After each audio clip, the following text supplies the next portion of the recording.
we were tracking coming by the way of India's services activity growth, which has come in at 14-year high in the month of April.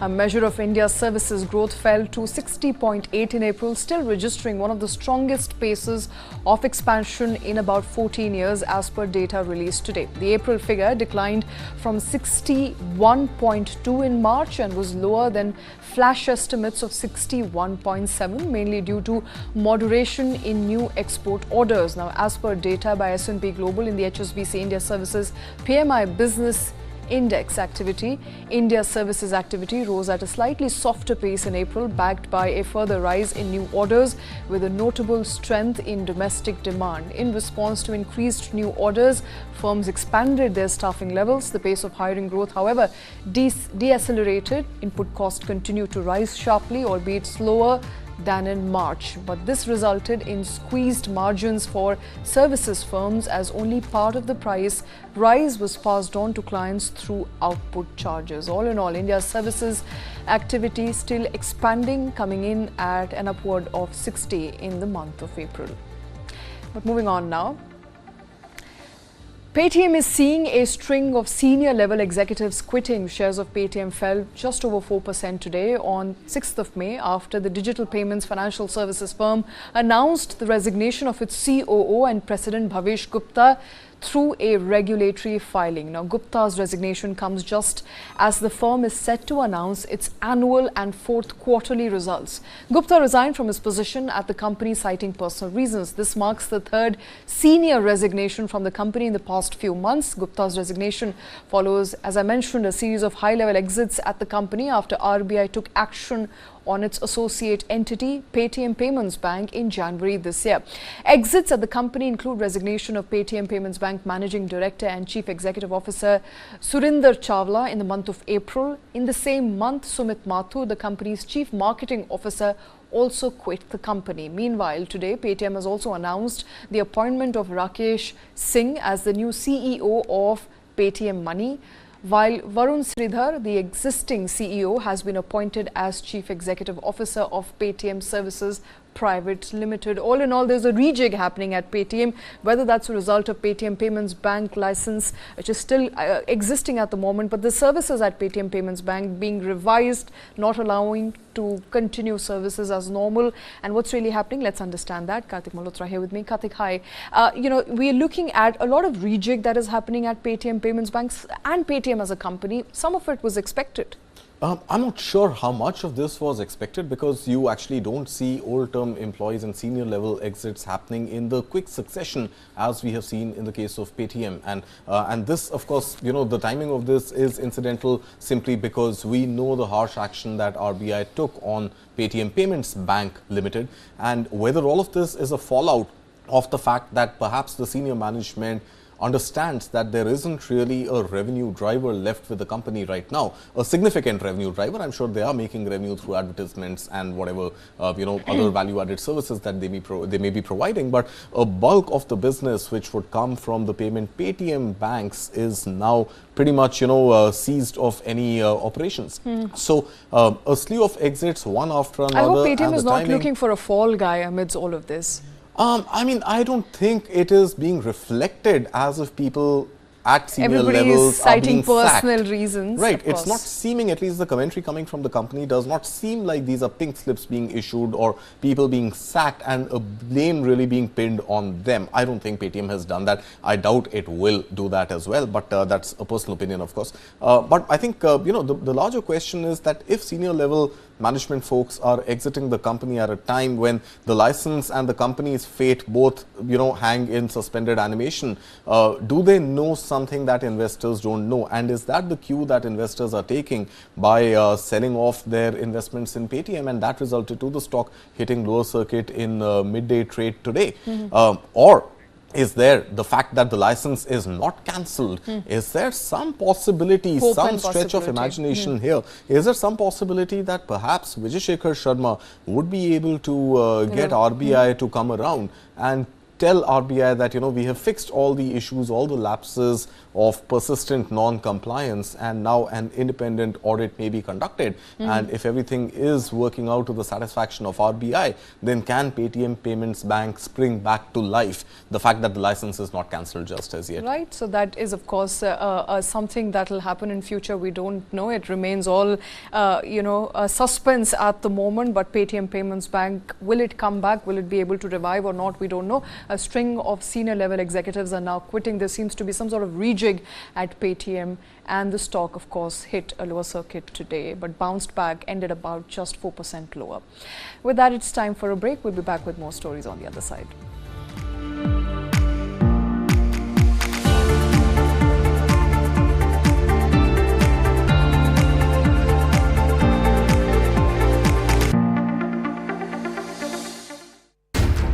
How do you fulfill that promise? Because ultimately expectations have to be met. If you look at the political landscape, is it really changing for women? And what is the inability of the forces that dead bodies surface, but not the living people?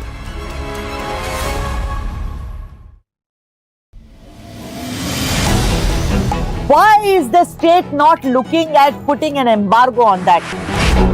As a Telangana person, I will not accept. How do ordinary folks deal with this?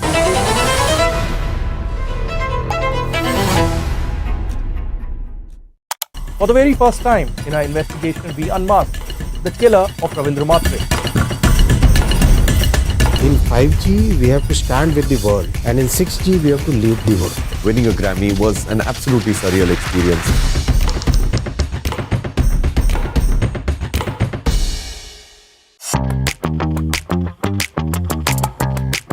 We are trying a lot of experiments, innovations and ideas. We came out with a new format in audio, which is audio series. Listening for content-oriented company in India, which is a very unique proposition. When we look at audio in general, we had music, which is like extremely old format, and then we had podcast. A natural extension for Pocket FM is to move from Hindi to regional content. I think I'd love to see their FY24 numbers, which they claim will be close to 1,000 crores. I think there are talks of them to raise another $80 to $100 million of funding.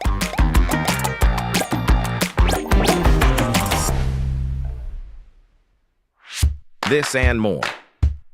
Streaming on News 9 Plus. News is now content. Subscribe and get free vouchers.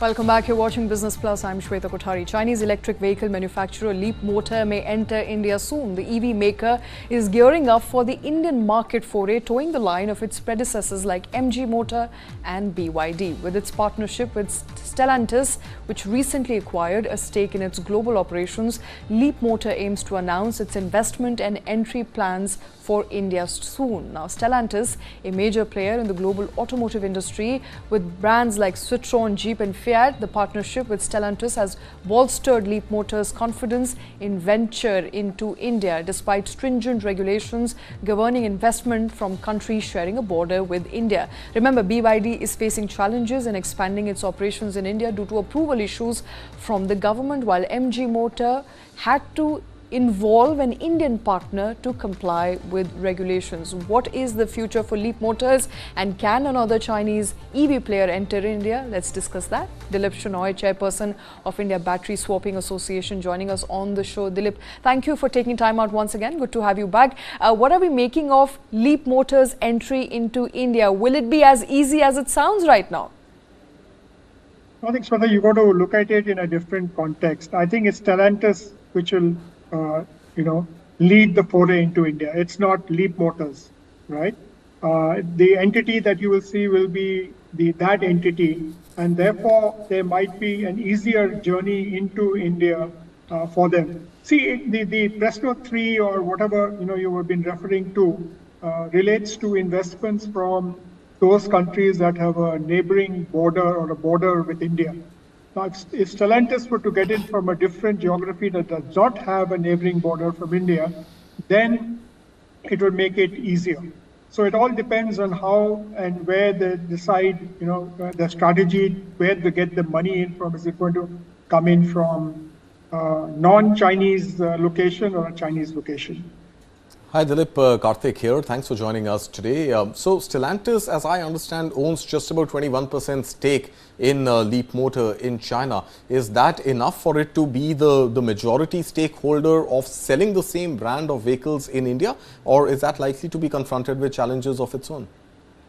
So you got to see what that 21% entails. So I think the 21% entails the entire global business, non-Chinese business.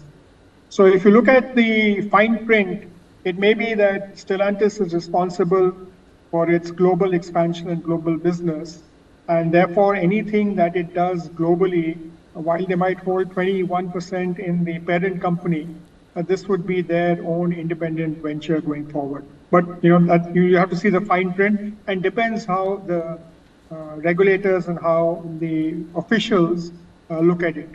Okay, but just for ample clarity, Dilip, is it fair to assume at this point that Stellantis will use its existing India partners, including CK Birla Group, and that is going to be taking care of the Indian investment that any brand or any company which wants to sell in India has to have an Indian partner? So is it fair to assume that CK Birla is going to be that partner for Stellantis, because CK Birla already is partnering with the company in selling Citroën vehicles? Yeah, so the CK Birla Group has a history in the automotive industry. If you recall, they really owned the erstwhile, Ambassador brand, and they also have bits and pieces in the component industry. So how Stellantis chooses to play this depends, one, on their relationship with the CK Birla Group, and two, whether the CK Birla Group is looking at the EV space and that other aspect going forward. It's too early to say, but makes a logical sense for them to work with the existing partner than go to a new partner. Okay, and help us understand, Dilip, what are the kind of tax implications for Stellantis stroke Leapmotor, as the case may be, if these cars are coming to India in a completely knocked down format and will get assembled, assuming in a plant that Stellantis already operates in Pune or thereabouts? What are the kind of taxes that will have to be paid by Stellantis stroke Leapmotor in getting these knocked down cars here to India? And what kind of an impact is that likely to have on the selling price of existing low-cost entry-level models, which in the ideal calculation of a dollar conversion should cost well under 10 lakh rupees? And just to add to that, does it make any business sense for them to bring in completely built-in units? Completely knocked down, I think, is going to make sense for them. Yeah, CK. So there are two different duty regimes that are existing today. One is a traditional duty regime if you're getting a CKD in here, which is under the normal duty suspension. But if you recall, on your own channel, we had a discussion when the new EV manufacturing policy was introduced. And there, there are certain different duty treatments and different kind of agreements. There's a cap of 8,000 vehicles or a duty of 15% or whatever it is. So it depends on which policy and which area they choose to enter India with, right? Whether they qualify for the manufacturing policy. Of course, all the earlier discussion was on Tesla, but Tesla is actually pulled out, and we have all the other companies. Dilip, sorry to cut you short, but are you hoping that they will be able to utilize the existing EV policy, the tweak that was essentially, as many would say, was made for Tesla? Do you think Leapmotor or Stellantis will be able to make use of that policy?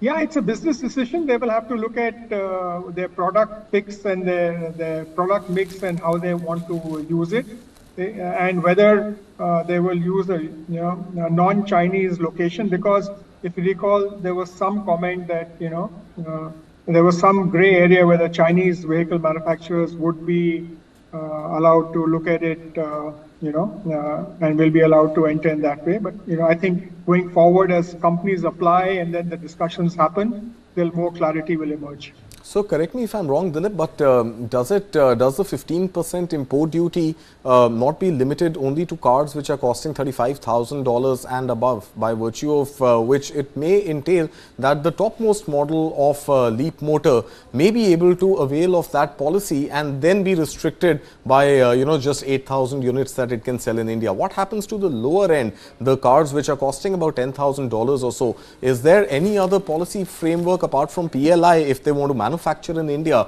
and not necessarily assemble in India, that comes to their rescue?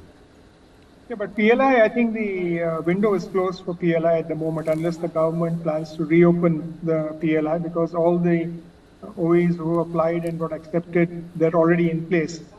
So, the automotive market is a very interesting market. So do you bring in, plus $35,000 vehicle and create a brand name and create market entry, and then look at market manufacturing and positioning other vehicles in India? Is that the strategy that they're looking at? Or they might say, okay, we don't want any special duty concessions or whatever it is. We will bring in, a sub 10K model, and we will bring it in through the existing duty structure under the CKD route. So it could be either way. It depends on the company. So are we looking at fresh investments? Because even if they were to use the CKD route and not the CBU route where they pay the 60-70% import duty, but if they were to look at a CKD route, then are we looking at definitive investments to be made in assembly lines? Yes, there would be. There definitely would require an assembly line. It could be within an existing manufacturer. If you recall, earlier, when Mercedes first came in, they used the telco plant to manufacture, and then they got sufficient volumes and they moved out. Or you could see some other, existing manufacturer manufacturing. We don't know yet. It's too early. Right. If they were to come in, and if they were to come in at the price point, which is quite mouth-watering, Dilip, how do you see Leapmotor's entry into India disrupting India's EV market? Because right now, I think the only competition that Leapmotor will face in the confines of India is going to be through, through Tata Motors. Well, Karthik, if you look at the EV space 6 months or 9 months down the road, right, which is roughly the time frame at which we can expect these vehicles to come in, unless they use the existing dealership network and they do something which is very innovative, you would see many more models coming out in the marketplace, right? I think there have been announcements by other manufacturers to look at the entry-level models, or in a slightly higher SUV type of model, which is not being offered now by Indian manufacturer at that level. Even the Indian manufacturer is looking at that. So you're going to see significant new addition, right? And depends in which model and which price range they bring in, because the entry level is fairly segmented. Are they going to be going to go to the fleets? Are they going to go to individual customers? Are going to go to the mix? So it lot depends on what the strategy is. Okay, I hate to put you in a spot here, Dilip, but do you think India definitely needs FAME to come back in the form of FAME 3 and electric four-wheelers becoming a very, very vital cog in the disbursement of the grants under FAME 3? And, since you were also a part of industry body, Dilip, I think you can give us a sense of what's happening behind the curtains. Is government actively engaging with industry body to perhaps come out with some sort of contours of FAME 3 as and if it comes back to power? So, actually the ministry is very actively involved in, they've set up 11, if not 12 different groups looking at an EV policy, for the next 100 days, next 2030, 47. They're actually looking at that. So a lot of groups have been set up, a lot of consultations have been held, and this is an ongoing process. And you would see that the ministry is very, very clear about looking at electric vehicle policy, and of course, therefore, the FAME policy. And four-wheelers maybe in buses, maybe in public transportation, maybe fleets. So you might actually find a different thing coming in, but there's a whole lot of consultation going in with all stakeholders. Okay, so one must not expect any concession for passenger cars, passenger EV cars. Is that not something that may just come up in future? Possibility is there. Everybody wants it to continue for a few more years. What is the extent and what amount of vehicles will be covered? It all depends on the total allocation for FAME 3 and how they want to divide it. All right. And the last time we had you, Dilip, we were in the midst of a very interesting conversation around Elon Musk and Tesla coming to India. Since then, all the excitement has been put to rest. Come to think of it, Elon Musk has moved China once again. What are we making of Tesla's plans to come to India? Have they been put on the back burner, or is it not going to happen at all? No, it's in the auto space, you can never say what's going to happen. Right? Let me give you a very recent example. If you look at MG Motors and JSW. Initially, when a lot of people started talking about it, both refuted it, right? And many channels and many people were taking the story up there. And eventually, 3 to 4 months down the line, it all happened. Yeah. So you don't know what it is. There might be, I think Tesla suddenly started facing a whole lot of challenges, which I think at the time that they were looking at their India entry were not very, very evident and did not take away huge bandwidth at the leadership level. I think once that is addressed and they can look at it, I'm sure they will look at the Indian market, and they might be having teams looking at the Indian market. So what are these challenges, Dilip, for the benefit of our audience, if you could help us understand, what are these challenges?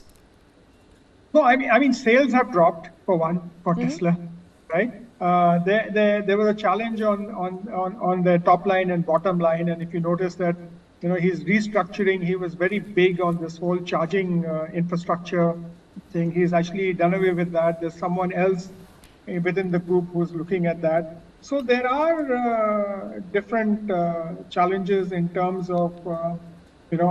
His business model, the markets that he was doing, there was a slowdown in some of the markets. So I think it was not really anticipated, because post-COVID, everybody thought that there will be revenge kind of purchase, which is happening in many markets, but not necessarily in that price range and market segment in which he was currently serving. Okay, Dilip, if you were to just crystal ball gaze into the future and put your bet, what is it which is actually going to disrupt India's electric four-wheeler market? Is it going to be entry-level cars like the ones that Tata Motors is introducing and the ones that Leapmotor may at some point in the future drive into India? Or is it going to be the slightly more expensive SUVs that MG Motor promises to launch? Or are we actually looking at the early adoption happening in the luxury space and then perhaps trickling down towards the bottom? Karthik, it's actually happening at different levels. And if you recall, in an earlier discussion, I was saying that the percentage of penetration of electric vehicles as a percentage of total sales is much higher at the luxury end segment, right? Yep. And at the lower end segment, I think we have a challenge of models and capacity and deliveries there at the moment. And I think the manufacturers are getting to address that. Once we have more models coming in, it's very simple. If you look at it, we are at the Maruti 800 stage of the electric vehicle. Yeah, exactly. And hence the question, that is the disruption going to come in entry-level cars and not really in the top-of-line SUVs? If you want volumes, it has to come in entry-level. There's no option, but they'll come in, see what is happening, the entry-level is also veering around to SUVs. Right? Entry-level, and if you see even the Mahindra vehicle, it's an X300, which is a type of an SUV, and you're seeing SUV launches by Tatas and the others to come in. So, at that price point, what is the seating capacity and what is the type of vehicle people are looking at? You'll see that happen. But, the major major unforeseeable thing is regulation. Right. I mean, if something like what happened when, the environment and the Supreme Court talked about introducing CNG in Delhi. Right. If that happens, right, in some cities because of environmental concerns, it will change. It'll be a major disruptor. Which is something that, in fact, Road Minister Nitin Gadkari had also alluded to, about a month back or so, that when the government, and he used the term when, right now the question is if the government comes back to power, then is it going to be the priority of the government to go after petrol and diesel cars, which means come the first 100 days of the new government, will it become that much less lucrative to buy an ICE engine, and hence by way of any tax incentive that much more lucrative to buy EV or hybrids? Yeah, actually, it depends on which city you are and where you are. The interesting thing that happened very recently was the Supreme Court judgment on environment. Yeah. Right? So that could be a trend setter for something else going forward. And, depending on where you're located and what you want to do and how much you travel, right? Mm-hmm. I mean, if you are in a metro, right, and, you want a vehicle that does 100 to 200 kilometers or 80 to 90 kilometers a day, and you want to protect, it's only a vehicle and you want to protect yourself against any regulatory disturbance or, anything to do with odd even or banning of vehicles, etc. out there. Yeah. Then at this point, a better bet is the EV. Right. Right. But if you are not there and if you're in a different situation, you do extensive travel, you travel between cities, you want to use your vehicle for other purposes and you can't afford an electric vehicle at that price range which allows you to do that, then you should look at a hybrid or an ICE vehicle. And if you're, hybrids are a little more expensive than ICE. So if you can't afford a hybrid, you look at ICE there. So, and also if you can look at taking a flexi fuel vehicle now, of course, most of them are coming E20 compatible. Right. So that's also another option. It's not one size fits all. It depends on your budget, where you are staying, and what's the amount of travel that you do, because the total cost of ownership varies as you look at it. Okay, there's no one size fits all, but EV and hybrid perhaps is the new name of the game. Dilip Shenoy, thank you very much for joining in. Thank you for your inputs, sir. But it does look like from what's happening in the EV space that there is more hustle and bustle as Leapmotor also looks to enter India. India could be looking at a lucrative offerings in EV from low cost to perhaps high cost going forward. Depends on what price point Leapmotors at all decides to enter. But with that, it's the end of this show. Thank you for watching.